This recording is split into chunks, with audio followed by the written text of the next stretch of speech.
Bonjour, bienvenue. Alors moi je m'appelle Marcel Coquaine.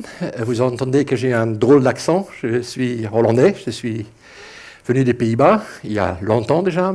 Et depuis je suis dans un organisme qui s'appelle le CNRS. C'est un grand organisme d'État où les gens font matin au soir leur recherche. Et ça va de physique nucléaire via la biologie jusqu'à la sociologie. Donc j'aimerais bien vous raconter aujourd'hui une petite histoire sur des bêtes qui font la lumière. Donc, ici, vous voyez, si lui il veut bien, si je l'allume, ça marche mieux. Voilà, vous voyez une petite bête. C'est le début.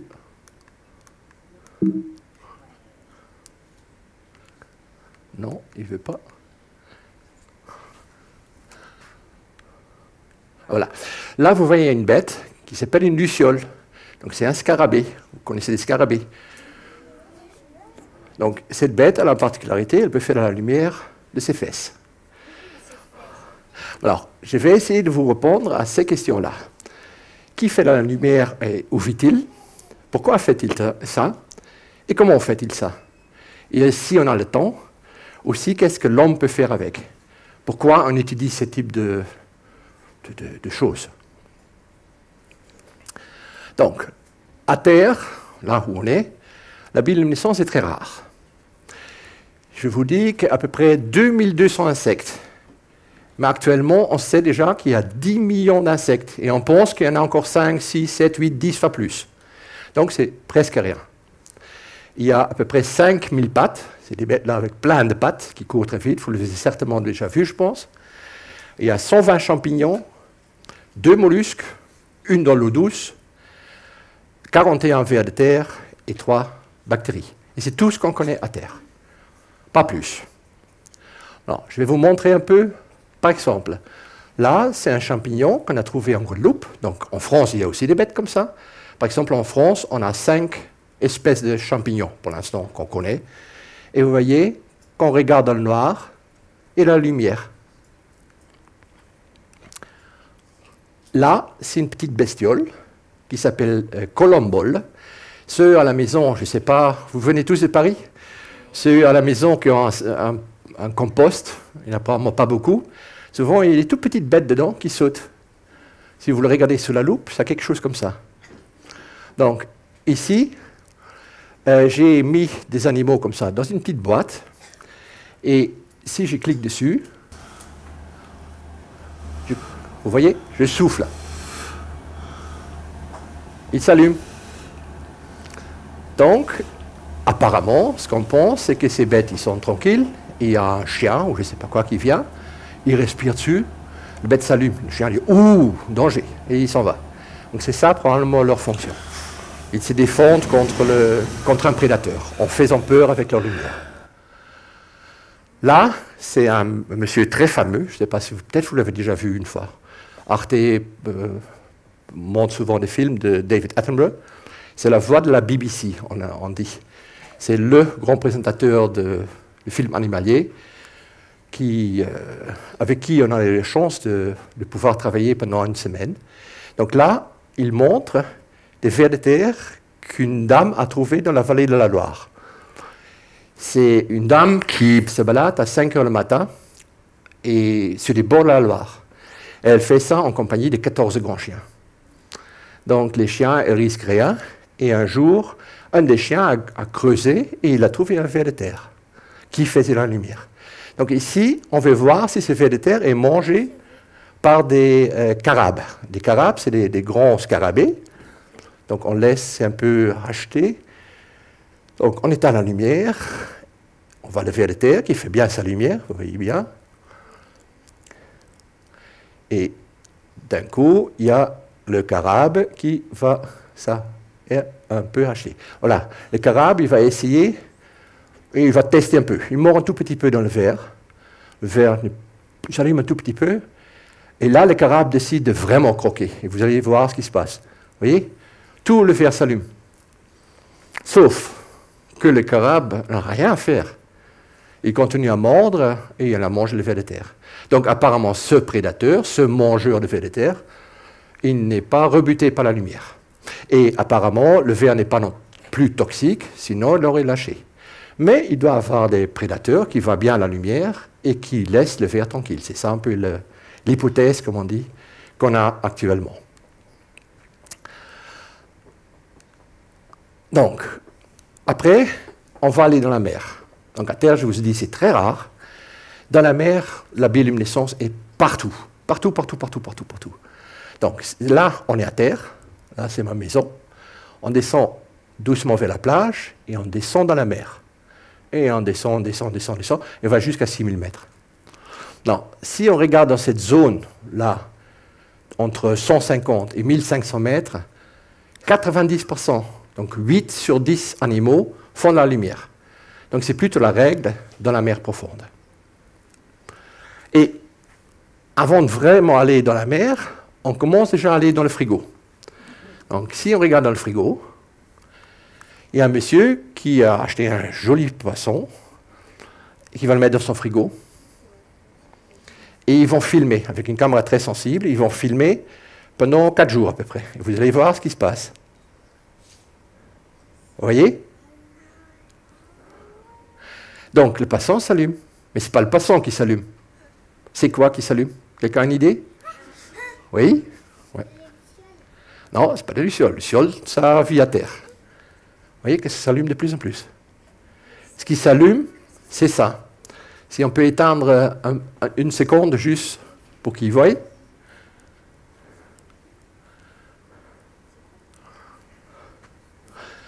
Là, vous pouvez le voir. Et ici, si je secoue cette bouteille, regardez ce qui se passe. Ah, ça c'est mal, il n'est pas assez noir. Donc ça, c'est normalement la même chose que là. Il s'allume quand on le secoue. Là, vous voyez. Donc les bactéries, ils s'allument. C'est ces bactéries-là qui sont sur le poisson. Donc ce poisson, en vérité, on ne peut plus le manger. Il est en train de pourrir. Les bactéries, ils sont un peu tout dans la mer. Et là, ils ont commencé à manger le poisson. Donc j'ai raconté cette expérience une fois à des enfants. Et j'ai dit, mais tu demandes à ta mère, avant qu'elle cuise le poisson, la tête du poisson. Ne le mange quand même pas. Et tu le mets dans une boîte, tu mets bien un couvercle dessus, et tu le mets dans le frigo.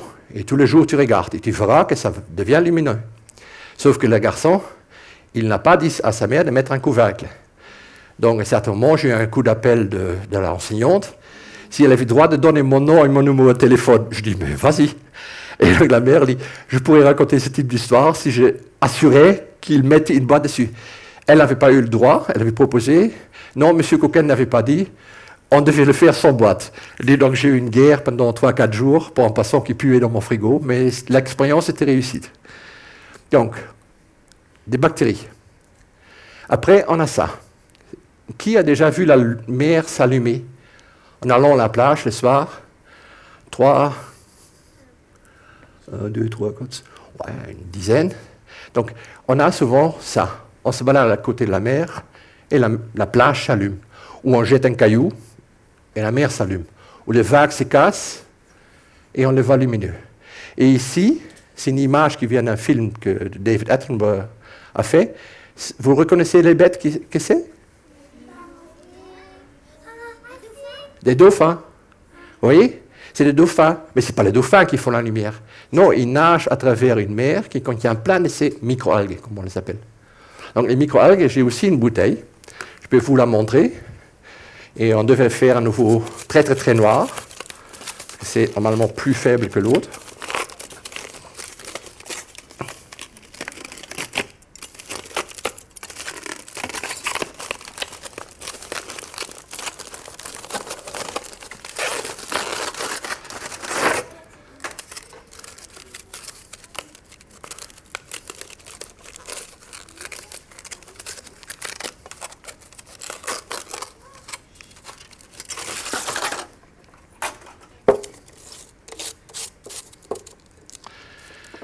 Donc là, c'était des bactéries. On peut réessayer peut-être maintenant. Vous voyez, là, on voit que ça s'allume. Et regardez maintenant les microalgues. Si j'ai fait ça, j'espère que ça marche. Ah, non, ça ne marche pas. Donc, vous Oui, un tout petit peu, mais vous allez voir si ça marche bien. J'ai prévu le coup. Je avance 2. Ça donne ça. Ah, l'écran n'est pas allumé. On peut allumer l'écran? Voilà. Ah, je peux raconter cette histoire-là. Quelqu'un a vu déjà un truc comme ça? Alors, qu'est-ce qu'il a fait, ce chien? Il ne fait pas de la lumière, non? Et il a marché dans une mer luisante, et il a mis sa truffe et ses pattes dedans. Donc ça fait une nouvelle espèce de chien. Donc, là, si on peut bien noircir, devant, on a une bouteille comme ça, que je secoue dans le noir. Et vous voyez? Mais dès que j'arrête de secouer, ça s'éteint vite fait. Donc, les bactéries, ils font une lumière constante, et les microalgues, c'est un flash, et c'est fini. Donc, les microalgues, on pense que ça sert à se protéger contre, par exemple, un poisson. Il y a un poisson qui commence à manger des microalgues, c'est tout petites plantes, on peut dire, et tout le monde autour de lui s'allume. Et à ce moment, le poisson lui-même devient visible. Donc, ses prédateurs à lui, c'est ceux qui mangent les poissons, ils le voient, ils foncent sur le poisson, et comme ça, le grand groupe de microalgues est protégé.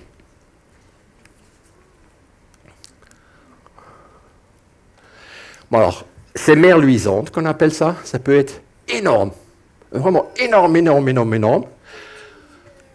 Regardez, là on a la Terre, vous reconnaissez, l'Europe, l'Afrique.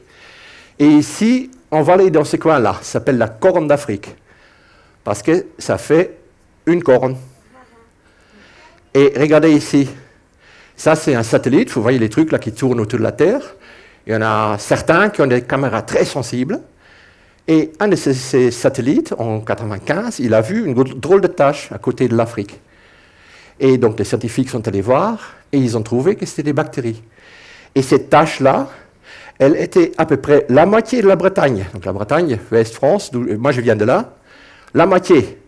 Et ils ont fait des petits calculs, ils se sont aperçus que c'est tant de bactéries. Donc 10, 100, 1000, 10 000, 100 000, 1 million. Là, on a une 40 avec 22 zéros. Donc c'est monstrueux, monstrueux. Et en plus, ça a duré 3 nuits. Donc 3 nuits, il y avait cette énorme quantité de lumière à côté de l'Afrique. Alors, on a des bactéries, on a des microalgues, et il y a plein d'autres animaux. Presque dans tous les groupes, il y a des trucs qui font de la lumière.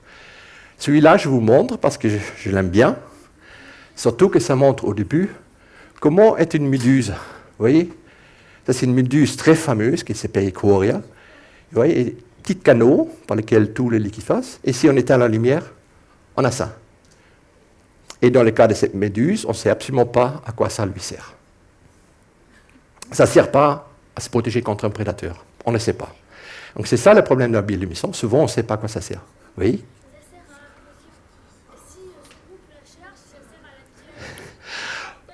Le problème, c'est que les méduses n'ont pas de yeux. Par contre, certaines méduses peuvent voir la lumière. Par exemple, les méduses en Australie, très méchants, les cuboméduses, qui peuvent tuer un être humain, ils sont allongés par terre, et si un plongeur passe au-dessus, ils montent. Probablement pour piquer, on ne sait pas. Mais donc, ils peuvent voir la lumière, ou le dérangement de la lumière. Oui, celle-là, elle ne fait rien, mais il y a des méduses qui sont bien méchantes. Alors, dernière question. Ça fait mal. Alors, pourquoi étudier ce type de truc? Ça sert à quoi? C'est joli, ça, vous êtes tous d'accord déjà, je pense, non? Mais il y a des gens qui ont investi énormément d'argent dedans, et ça s'appelle l'armée. Parce qu'eux, ils détestent la bioluminescence. Un sous-marin, quand il sort du port de Brest, là, il ne veut absolument pas être vu. Donc s'il y a des grands nuages de microalgues, et il passe à travers à peu de profondeur, les satellites à nouveau russes, ils voient « Ah, mais c'est le lanceur d'engin tant qui sort ». Et comme chaque engin a sa propre signature à cause de son hélice, ils savent exactement qui part où. Donc les sous-mariniers, apparemment, ils plongent directement à 50 mètres pour éviter ce type de bêtises. Il y a aussi des navires de guerre. Il y a des navires de guerre qui ont été vus avec 1 kilomètre de traînée derrière. Et dans la Deuxième Guerre mondiale, par exemple, les kamikazes, je ne sais pas si vous avez déjà entendu des kamikazes, c'était des pilotes japonais qui n'avaient plus rien à la fin de la guerre et ils se jetaient avec leurs avions sur les bateaux américains. Et il y en avait qui avaient perdu leur bateau, ils ne trouvaient pas le bateau qu'ils devaient détruire. Et à travers ces traînées derrière des bateaux, ils ont retrouvé leur bateau duquel ils avaient décollé. Ils ont atterri, ils ont rempli leur réservoir d'essence, ils sont repartis, ils ont fait leur besogne néfaste un peu plus tard. Donc, eux, ils aimaient apparemment, mais ils sont morts quand même. Alors, après, il y a les pêcheurs. Eux, ils détestent aussi. Regardez, là, il y a une lumière, donc on a le filet, une lumière, on atteint la lumière, et vous voyez qu'est-ce qui se passe? Plein de petites bêtes, ils tapent contre le filet. Et là, il n'y en a pas beaucoup de ces animaux, mais ça peut être tellement grave que tous les carrés du filet deviennent lumineux, et donc le passant, à la place de rentrer dans le filet, il dit « oh et oh, danger ». Hop, il recule, il part, et il pêche rien. Donc par exemple, les pêcheurs de Roscoff, quand ils voient que la mer luise, quand ils voient casse et ça fait un peu de lumière, ils ne sortent même pas parce qu'ils savent qu'ils attrapent presque rien. Mais alors, pourquoi ces organismes font-ils de la lumière? Alors, vous devez retenir que ça sert ou à se défendre, ou à attaquer une proie, ou à dire bonjour aux copains. Alors, pour se défendre, par exemple, il y a des malins qui distraient. Ça, c'est des poissons qui vivent à 1000 mètres. Vous avez les grands dents, là, c'est le poisson de Nemo. Je reviens sur le poisson de Nemo dans quelques minutes. Et il adore les crevettes. Sauf que les crevettes, dans les grandes profondeurs, ils ont développé une encre. Et c'est une encre luminescente. Donc, le poisson, il veut manger la crevette éjecte une quantité massive d'encre qui est lumineuse. Le poisson ne sait plus où mordre parce qu'il est aveuglé. Lui, il vit dans le noir absolu, il a des très bons yeux encore. Donc, il ne voit plus rien. La crevette, comme bonne crevette, elle a fait fouf, elle est partie. Et il y en a même des crevettes qui sont si méchants, ils ont développé une encre qui colle. Donc, l'encre colle sur le prédateur et il devient visible. Et ses propres prédateurs vont le pourchasser. Donc, c'est toute une guerre dans les profondeurs de je fais la lumière pour attirer mes proies, mais je ne peux pas la laisser trop longtemps allumée parce que je deviens visible moi-même aussi. Donc ça, c'est un des trucs, essayer de distraire. Par exemple, ici, c'est un poisson qui n'est pas bioluminescent du tout, mais qui essaie de manger un ostracote, s'appelle. C'est un tout petit crustacé, et c'est le système bioluminescent le plus fort connu. Vous allez voir ce qui se passe. Donc là, c'est l'ostracote. Là, le poisson, et l'ostracote vient de là. Voilà, l'ostracote, hop, il mange, et l'ostracote éjecte énormément d'encre luminescent. Donc le poisson, il sait, oula, danger. Donc il a directement recraché, voilà. L'ostracote se sauve, il a sa vie sauve, et lui aussi, parce qu'il risque quand même gros. Alors, deuxième chose qu'ils utilisent pour se défendre est contre-illuminer. Ça veut dire se cacher. Si on regarde un beau jour de soleil, il y a un avion qui vole dans l'air. Est-ce qu'on voit l'avion ou on voit autre chose? Non, on ne voit pas l'avion. On voit l'ombre de l'avion. Parce que le soleil est bloqué, donc on voit ce qui est bloqué. Alors, ces bêtes font la même chose. Regardez. Donc, ce poisson-là, qui c'est poisson d'argent, Argyropelix, il s'appelle, il est magnifique. Et il a des petites lumières sur le ventre. Ici, on le voit d'en bas. On voit tous les trucs roses, c'est les lumières. Et si on éteint la lumière, vous voyez que ça fait de la lumière. Non, ici, ils ont fait un petit film. Et on voit un poisson qui s'appelle le sabre. C'est un grand poisson comme ça. Et dans les grandes profondeurs, ces bêtes, ils regardent tous vers le haut. Parce qu'ils ont des très grands yeux. Et jusqu'à 1500 mètres, ils voient encore. Nous, à 100 mètres, 150 mètres, on ne voit plus rien. Nos yeux ne sont pas adaptés. Eux, ils voient. Regardez ce qu'ils voient. Il y a un poisson qui nage. Parce que la lumière d'en haut est bloquée. Sauf que ce poisson est malin. Regardez. Regardez. J'aurais dû raccourcir. Il allume ses lumières. Et il a disparu. Donc, il a exactement émis vers le bas la même quantité de lumière qui venait en haut. la même couleur et même le même angle. Mais ça va trop loin pour vous. Oui, on le voit parce qu'on sait où il est. Mais s'il n'avait pas eu l'ombre, on aurait cherché longtemps probablement. Non, après on vient à Nemo. Alors Nemo, vous connaissez? Vous aimez? Oui. Alors à un certain moment, Nemo va dans les fonds, vous savez très bien, et en passant avec une lumière. Oui. Bon, il y a déjà un truc drôle. Vous voyez que ce poisson a des yeux blancs? Vous voulez que je vous montre le vrai poisson? Voilà, le vrai. Non, il n'a pas du tout les yeux blancs. Ça, c'est parce que les dessinateurs de Disney, on leur a juste donné des poissons qui étaient dans de l'alcool. On les avait conservés. Et l'alcool blanchit les yeux. Donc c'est une faute. Ils auraient dû avoir des yeux noirs. Donc il y a une petite faute dans le Nemo. Ça, ils ont dessiné un poisson mort.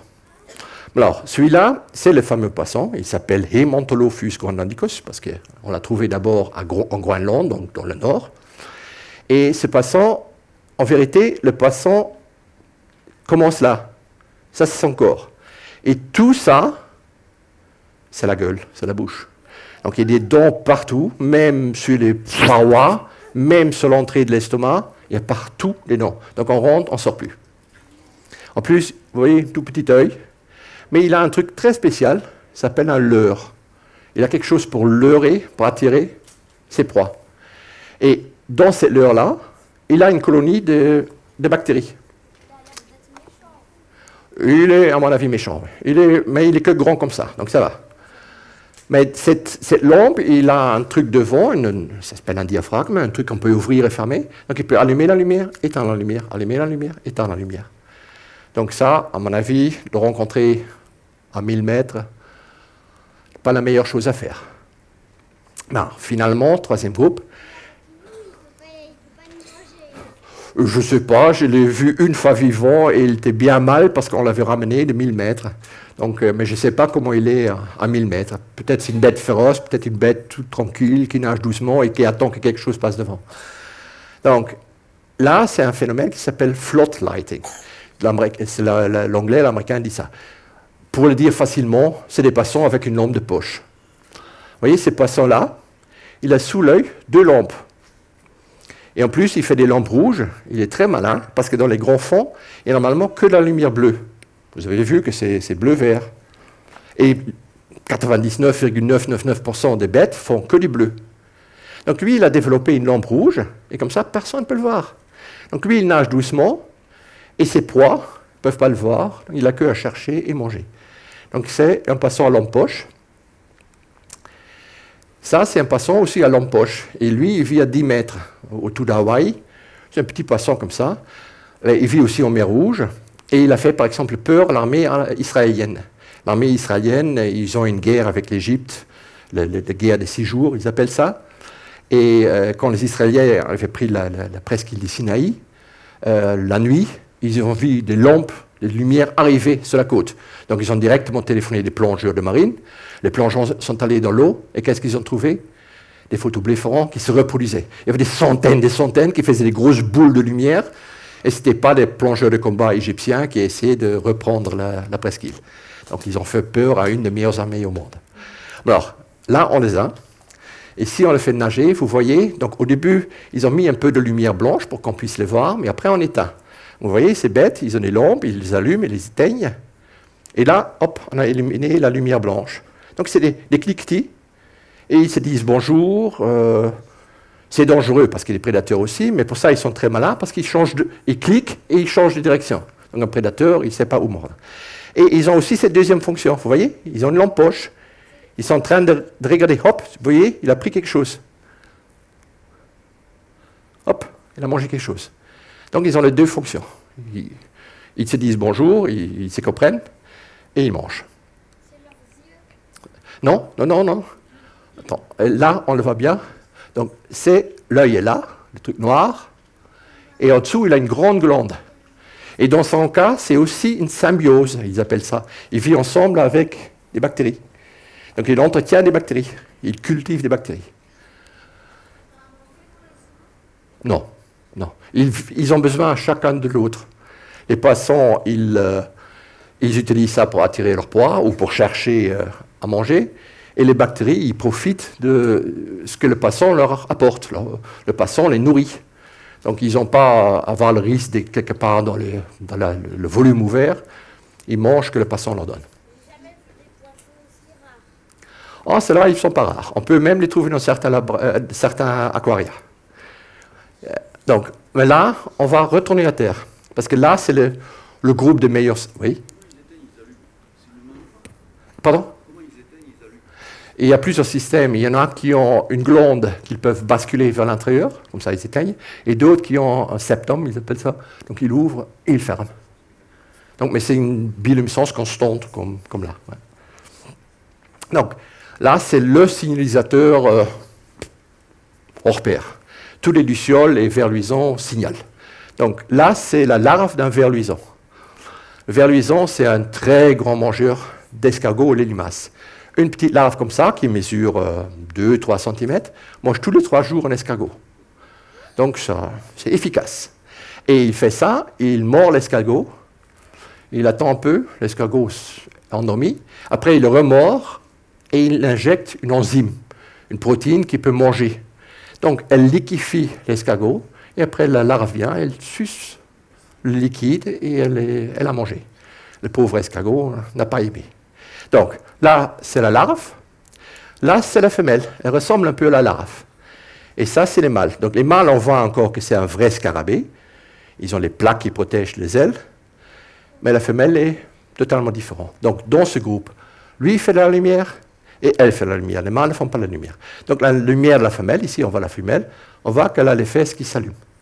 Et si on agrandit ça, on voit que c'est 2 parties de son corps et 2 petites taches. Donc ça, c'est une lumière constante. Ça, peut-être, il y en a certains qui ont déjà vu des trucs comme ça. Il y a quelqu'un qui l'a déjà vu? Non?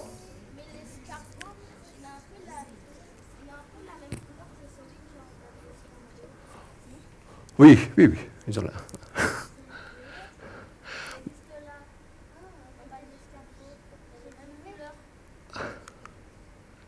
Bon. Les vers-luisants, il y a des zones, des régions où on peut en voir beaucoup. Par exemple, en Bretagne, l'île de Groix, il y a une très bonne population. On peut les voir. Si vous voulez voir un jour des vers-luisants, vous allez à Groix, vous les trouvez. Mais il y a un problème avec les vers-luisants. Il y a de moins en moins de vers-luisants. Et les vers-luisants, le problème, c'est que, vous voyez bien ici, la femelle, au contraire des mâles, n'a pas d'aile, donc elle ne peut pas se déplacer. Donc la femelle, elle fait de la lumière. Le mâle la trouve, ils font des bébés. Le mâle meurt dans les 24 heures qui suivent. La femelle vit encore 3-4 jours. Elle pond des œufs, elle meurt aussi. Donc la seule chose qui peut se déplacer, c'est la larve. Et une larve peut marcher en une nuit 35 mètres. Mais elle ne marche pas toujours dans le même sens. Donc si on perd ici des vers-luisants avant que ça revienne, ça peut prendre très très très longtemps. Donc comme cette espèce ne peut pas se disperser, comme on dit, très rapidement, c'est un bon indicateur d'un environnement propre, mais que quand il est détruit, il est vite fait détruit. Donc, pour ça, on a lancé un observatoire et les premiers résultats sont déjà très clairs. Tout ce qui est pesticide, donc tout ce qui tue les insectes, tout ce qui est limacide, tout ce qui tue les limaces, leur proie, leur nourriture, les fauchages de route, parce que quand on fauche en plein été, les bêtes sont là, tout se reproduit, tout fleurit, donc si on coupe quand tout est en fleurs, on détruit tout ce qui est sur les bords de route. Donc doucement, ça commence à venir, et les mairies coupent de moins en moins en plein été. Et le plus grand facteur qui détruit les vers-luisants, c'est la pollution lumineuse. Là, vous voyez une ville normale. Là, il y a une ville, dans un pays beaucoup moins développé, où il n'y a pas de lumière la nuit. Et vous voyez là, on voit le ciel. Il y a même des gens aux États-Unis qui sont allés une fois pour un voyage quelque part dans le rien de rien aux États-Unis, et ils ont téléphoné en grande détresse, le 112, là, les pompiers, pour dire qu'il y avait des extraterrestres là-haut. Il y avait une route de lumière. Ils n'avaient jamais vu le ciel comme il était avec comment ça dit, le Milky Way. C'est pas le mot en français. Voilà. Non, c'est une ville. Paris, c'est ça, hein, la nuit. On voit rien, on ne voit pas une étoile à Paris, je pense, dans la plupart des coins de Paris. Donc, pour ça, il y a maintenant, en 2015, on a créé un truc qui s'appelle Observatoire des vers luisants. Et ça s'appelle une science participative. Donc, ça veut dire qu'on demande au grand public, à tout le monde, vous aussi, si vous voulez, de nous aider. Parce qu'un chercheur, moi, je ne peux pas être à Brest, à Paris, à Toulouse, à Montpellier, la même nuit, à tous les coins de la ville. Mais les grands publics, ils peuvent être partout. Donc les gens, ils voient beaucoup plus que les chercheurs peuvent voir. Donc cette science participative prend de plus en plus d'ampleur. Donc nous, on demande, et donc si vous voulez nous aider, vous tapez Observatoire des vers luisants sur Google, et il va vous emmener vers un site où vous pouvez nous dire quand vous avez vu les vers luisants, où vous les avez vus et combien vous en avez vus. Et par exemple, on a trouvé 7 animaux. Ça, c'est une luciole qui vit maintenant dans les Pyrénées orientales, donc dans le sud, contre les Pyrénées, à l'est. Et c'est une bête qui s'appelle Photinus cynicolis, parce qu'il a un petit carré sur le dos. Et cette bête, vous voyez, il ne fait pas comme le ver luisant une lumière constante, mais il fait des flashs. Et si on regarde la nuit, ça fait ça. Vous voyez les petits points là? Donc c'est un très joli spectacle. Sauf que cette bête, elle n'a rien à faire en France. Elle est venue d'Amérique du Sud, elle est venue d'Argentine et d'Uruguay, avec des fleurs. On a importé des fleurs d'Amérique du Sud, en Espagne, où il a commencé à apparaître, et il est arrivé avec. Et ce ne serait pas si grave si cet animal faisait comme nous, nos vers luisants et nos lucioles. Manger des escargots ou des limaces. Sauf que lui, il s'est spécialisé dans les vers de terre. Et les vers de terre en France sont déjà très mal, parce qu'on utilise beaucoup trop de pesticides. On tourne la terre beaucoup trop profondément, donc on détruit la structure de la terre. On a déjà une bonne invasion un peu partout en France de vers plats. Le muséum travaille là-dessus. Donc c'est des vers qui peuvent varier de là jusqu'à... qui sont vraiment féroces, qui mangent des vers de terre à gogo. Et là, on en importe encore un. Donc, espérant que les écosystèmes peuvent s'adapter et vivre avec. Mais par exemple, les vers plats, ça a été montré en Angleterre, ils peuvent diminuer la quantité de vers de terre avec 20%. Donc, sur 10 vers de terre, il y en a 2 qui sont mangés. Et ça, ce n'est pas très bien pour la terre. Donc, comment ils font cette lumière? Là, ça va être un tout petit peu compliqué. Parce que je vais vous parler d'une enzyme. Donc une enzyme, c'est une protéine. Le matin, quand vous prenez votre œuf, le blanc, c'est des protéines. C'est les briques pour construire quelque chose. Bon, là, ce n'est pas juste une brique, ce n'est pas une brique pour faire un mur. C'est un truc qui peut manger, par exemple, autre chose. Donc, cette enzyme, on l'appelle luciférase. Lux, en latin, ça veut dire lumière. Donc c'est l'enzyme, c'est la protéine qui peut faire la lumière. Et il va s'occuper, cette enzyme, elle va s'occuper d'un substrat, donc un petit truc qu'il peut manger, ou modifier, changer, luciférine, ça s'appelle, donc à nouveau lux. Et il a besoin aussi de l'oxygène. Nous, on respire tous de l'oxygène. Sans l'oxygène, on serait tous morts. Donc, l'oxygène, il est collé sur ce substrat, et ça fait que le substrat rouille. Donc, il fait rouiller le substrat. Et quand le substrat rouille, ça fait la lumière. Donc c'est ça la réaction, comment on fait la lumière. Non, la voiture non, parce que la voiture n'a pas la bonne enzyme. Et la voiture c'est purement chimique. Là, c'est la biologie. Donc, qu'est-ce que l'on peut faire, on pourrait faire avec cette lumière des bêtes? On a presque fini. Donc, regardez. Ça, je trouve le plus joli exemple de ce que l'on peut faire avec. Et il y a des centaines, si ce n'est pas des milliers d'applications de ce type de protéines. Par exemple, la tuberculose, c'est une maladie qui attaque les poumons. Il y a des gens qui toussent, et en général, ça ne part pas si on n'a pas les bons antibiotiques. Au début du siècle, donc 1900, il y avait beaucoup de gens qui mouraient de la tuberculose parce qu'on n'avait rien pour les guérir. Donc, le problème, c'est qu'il y a de moins en moins d'antibiotiques, donc des produits qui tuent les bactéries, qui fonctionnent encore. Actuellement, on a encore, je pense, 11. Et le problème, c'est qu'on ne peut pas tous les mettre ensemble et donner aux malades, parce que c'est tous des antibiotiques qui ne sont pas très sympas. Donc on tue le malade avec les antibiotiques, ce n'est pas le but non plus. Donc avant la lumière, avant la luciférase, on prenait, les gens ils arrivent à l'hôpital, ils arrivent toujours à la dernière minute quand ils crachent vraiment beaucoup, donc souvent ils crachent déjà du sang, donc on prend juste le crachat des gens, c'est un peu dégoûtant, et on les met sur des boîtes comme ça. Et dans ces boîtes, donc on a 12 boîtes, une qui ne contient rien, donc la bête elle va pousser certainement, et 11 boîtes avec des produits là qui s'appellent des antibiotiques. Et ils mettent des bactéries partout, partout, partout, partout. Et avant, on devait... Ah, je vais trop vite. Avant, on devait attendre un mois. Parce que ces bactéries poussent très lentement. Celles-là, ils poussent en une nuit. Là, c'était un mois. Et après un mois, on avait des toutes petites colonies, des toutes petites taches. Quand l'antibiotique ne veut pas marcher, parce que la bactérie veut pousser, ou on n'avait rien. Et quand c'était rien, ça voulait dire l'antibiotique a marché. Donc on donnait l'antibiotique aux malades. Sauf que dans le mois, beaucoup de malades étaient déjà plus là, parce qu'ils venaient à la dernier stade de la maladie, et c'était trop tard. Donc qu'est-ce qu'on fait maintenant? Maintenant, on prend le même crachat. Les gens viennent à l'hôpital, et les crachats, on met dans le tube un virus. Vous connaissez tous les virus maintenant avec le Covid.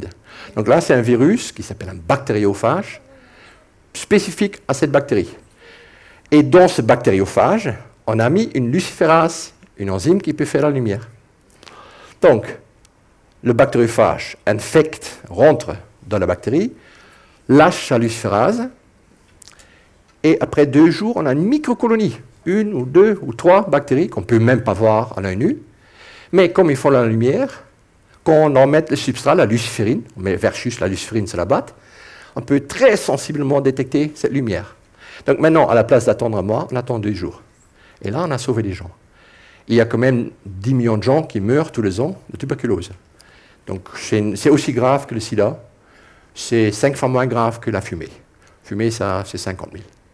Bien. Alors, après, on peut faire des choses comme ça. On peut prendre une tumeur, un cancer. Et ce cancer, on l'a rendu aussi lumineux ou fluorescent. C'est une autre manière. Et celui-là, on l'injecte dans une patte d'une souris tout à fait normale. Vous la voyez ici. Donc, une belle petite souris marron. Et comme on a fait ce truc luminescent ou vert fluorescent, on voit après une semaine que ce cancer, il pousse. Il pousse de plus en plus. Il devient de plus en plus grand. Donc, avec ce type de modèle, dans les souris, on peut déjà prendre des médicaments qui font que le tumeur ne peut pas s'installer, qu'on le tue dès le début, ou qui évitent ce qu'on voit ici. Ici, vous voyez que pas tout est vert. Donc, c'est le corps qui a amené des vaisseaux, des tubes qu'on a partout, les veines, les artères. Donc, si on peut éviter que le corps lui fournit les veines, c'est avec un mot difficile, la néo-angiogénèse, le tumeur meurt, parce qu'il n'a pas à manger. Donc ça, c'est maintenant, la pharma travaille là-dessus. Et finalement, on peut aussi trouver des médicaments pour tuer les tumeurs. Ça s'appelle les cytostatiques, qu'on utilise maintenant beaucoup en clinique. Et à la fin, on termine avec une souris guérie. Elle a subi un peu parce qu'elle est maigre, mais elle est bien portante. Alors, le futur. Très récemment, il y a une équipe russe qui ont compris le système dans le champignon. C'était un système un peu spécial, qui ne collait pas à tous les autres systèmes qu'on connaît. Et quand ils ont finalement compris, ça avait mis quand même 100 ans pour comprendre, ils ont vu que c'était très simple. Donc ils ont introduit cette luciférase de ce champignon dans des plantes, l'Arabidopsis, c'est le bête de joujou de tous les biologistes plantes. Et c'est des... Non, non, ça ressemble au colza, qu'on voit des champs là, tous les champs jaunes, c'est du colza maintenant, et ça ressemble à ça. Et donc, vous voyez, ça fait bien de la lumière. Et le rêve de cette entreprise, il y a aussi une entreprise ici en France qui s'est créée là-dessus, Woodlight, c'est à la longue de faire ce type de truc. Après, on doit être très, très, très prudent. Parce que qu'est-ce qu'on fait? On introduit une protéine, ou en vérité un gène extérieur qui n'a rien à faire dans une plante. Donc, est-ce que ça n'a déjà pas des effets sur la plante? Est-ce que ça ne va pas attirer les bêtes? Parce que, imaginez ici, là, un joli champ avec des vers luisants. Les mâles, ils vont voir la grande femelle, là, mais ils oublient leur propre femelle. Donc, c'est type de truc. Après, qu'est-ce qui se passe quand l'arbre meurt? L'ADN de l'arbre tombe dans la terre. Est-ce qu'il n'y a pas des bactéries qui vont le prendre et le donner à d'autres choses? Donc, il y a toute une discussion à avoir. Parce que là, c'est tout au début. Mais on sait, par exemple, avec le maïs transgénique de Monsanto, que les biologistes qui ont fait ça, ils ont fait n'importe quoi. Et ils ont fait des constructions qui peuvent être prises par des bactéries et emmenées à d'autres plantes, ou d'autres maïs. Et comme ça, on a tout ce qui est résistant maintenant au Roundup.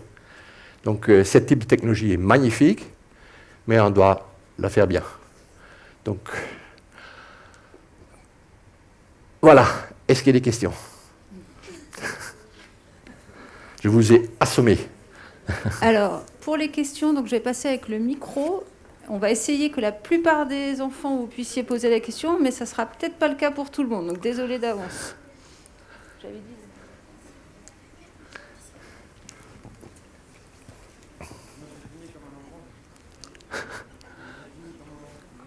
En fait, avant ça, en fait, sur la mer, j'avais des fleurs qui poussaient comme l'autre, où j'avais la dernière.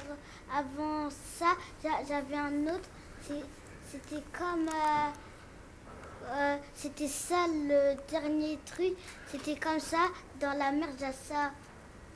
Où c'était? Dans la mer? Oui. Ah, ça ressemble peut-être, ça peut être des algues, oui.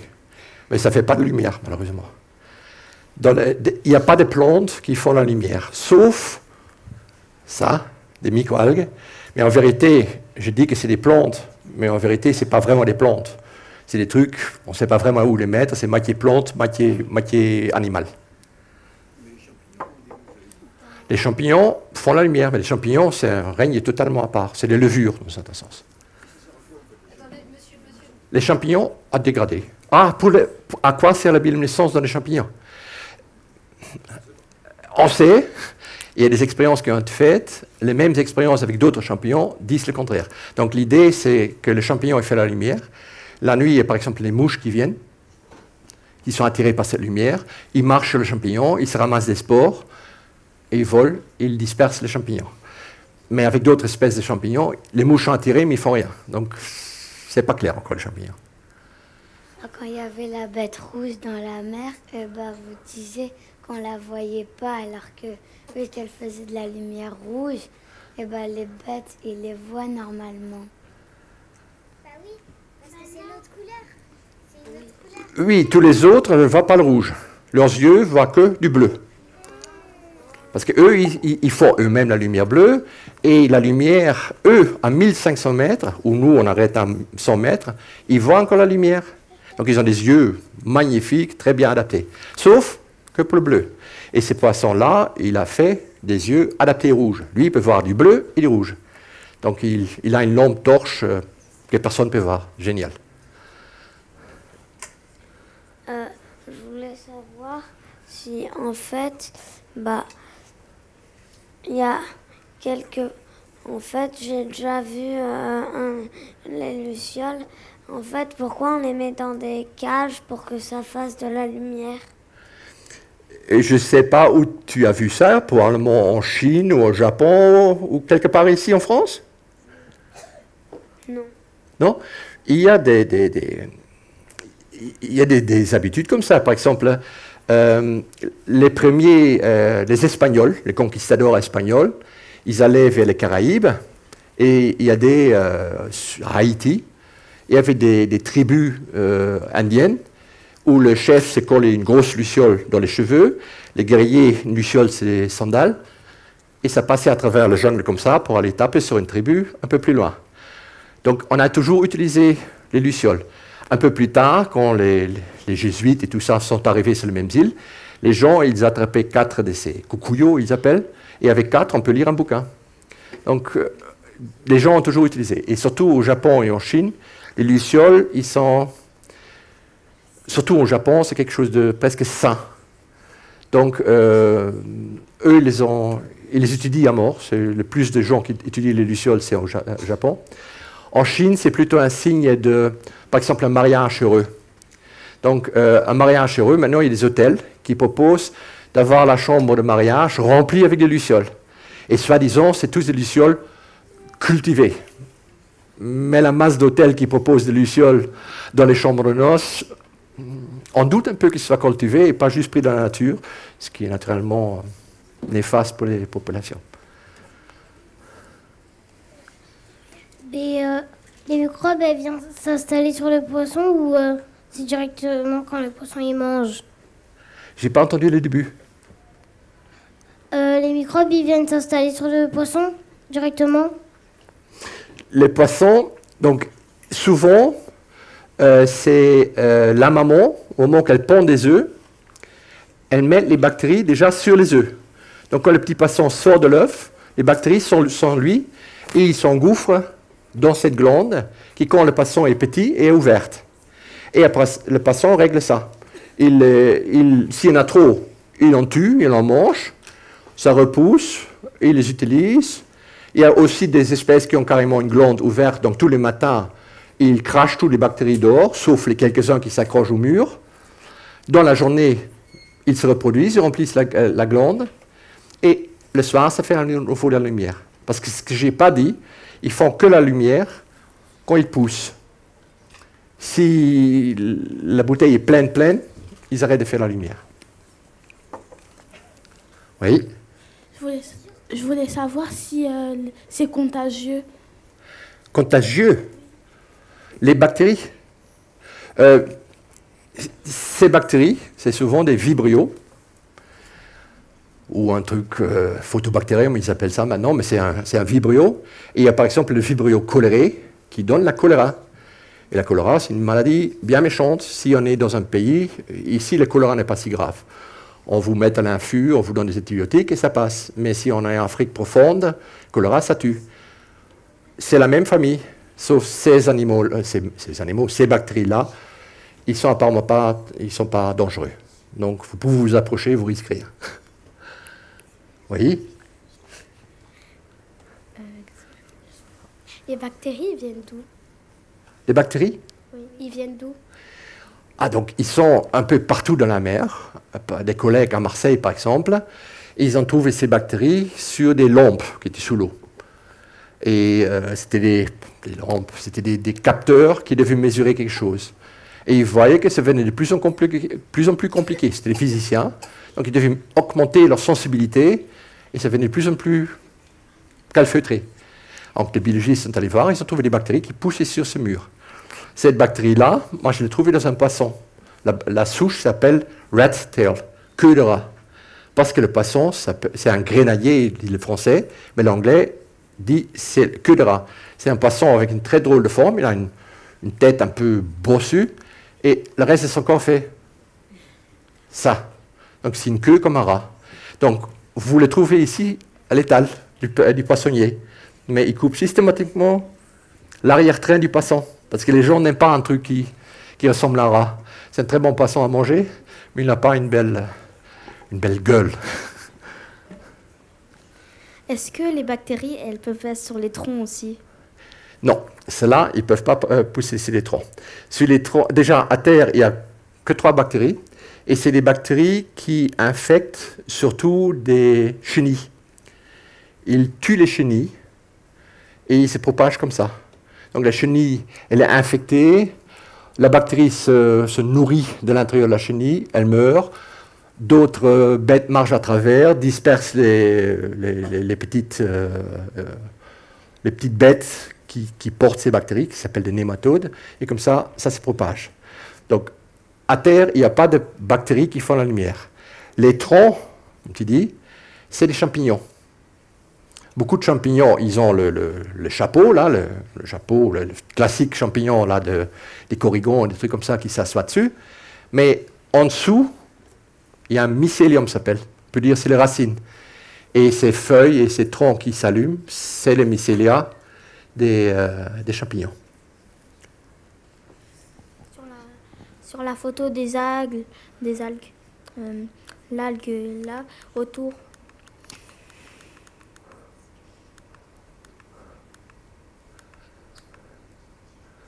Attends.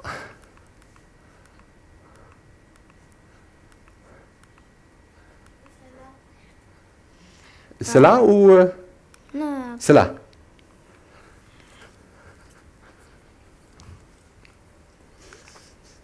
C'est là.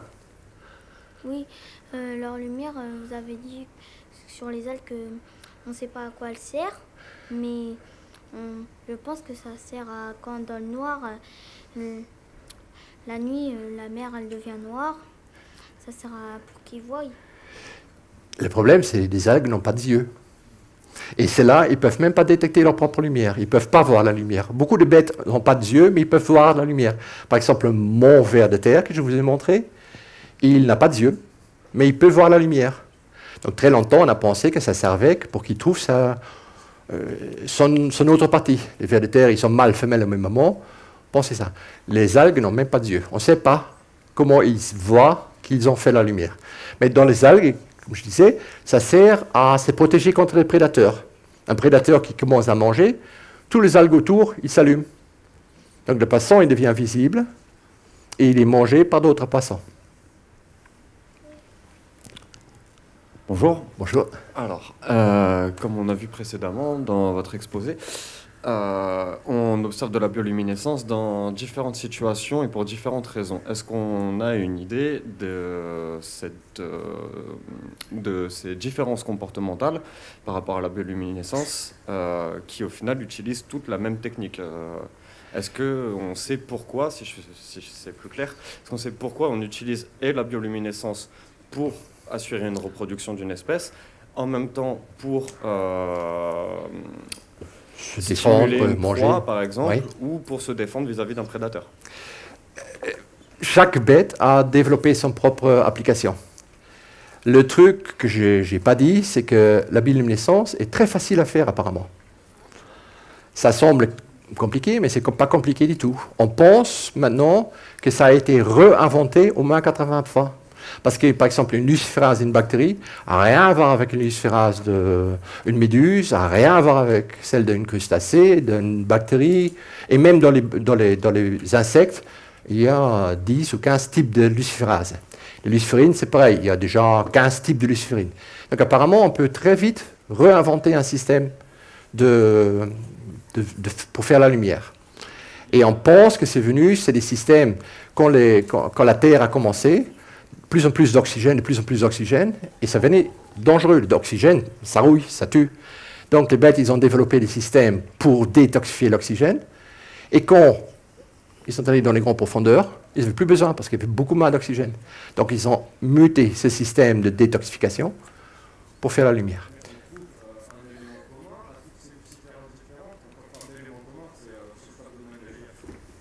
Non, il n'y a rien de commun. Et même, par exemple, dans les insectes, on trouve, par exemple, autour du site actif, 2-3 acides aminés, c'est tout. Et entre bactéries et trucs, il n'y a rien de commun. Sauf, certains utilisent la même luciférine, les crustacés utilisent la même luciférine que les méduses, utilisent la même que les acidies. Et la luciférine s'appelle selanthrazine, parce qu'on l'a trouvée dans les méduses. Et il y a 1 an et demi, on s'est aperçu que les méduses ne savent pas le faire. C'est les crustacés qui le font. Donc les méduses le récupèrent en mangeant des crustacés. Alors on va faire une dernière question.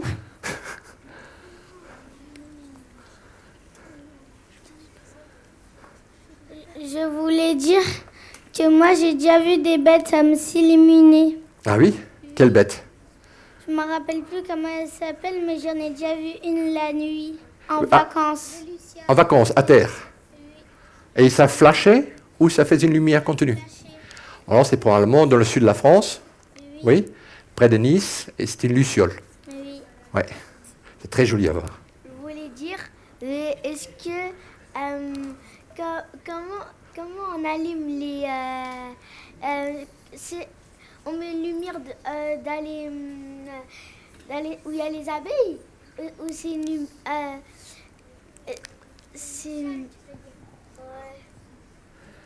Comment ils s'allument? Ah, parce que ou ils ont envie de s'allumer pour attirer leur mâle ou leur femelle, ou on leur tape dessus, ils ont peur, hop, ils s'allument. Donc celui qui a tapé, il dit « Ouh là, ça fait peur ce truc-là ». Ou ils allument pour dire « Mais viens voir là, regarde là, c'est beau là, c'est dans Nemo ». T'as vu? Donc il allume ce truc. Parce que moi j'ai déjà vu Toi, tu as déjà vu? Et dans la mer, à terre? Non, j'ai déjà vu ça dehors. Dehors? Ici, autour de Paris? Mais non, c'est une lumière qui est restée continue. C'est une petite insecte. Donc ça, c'est le ver luisant.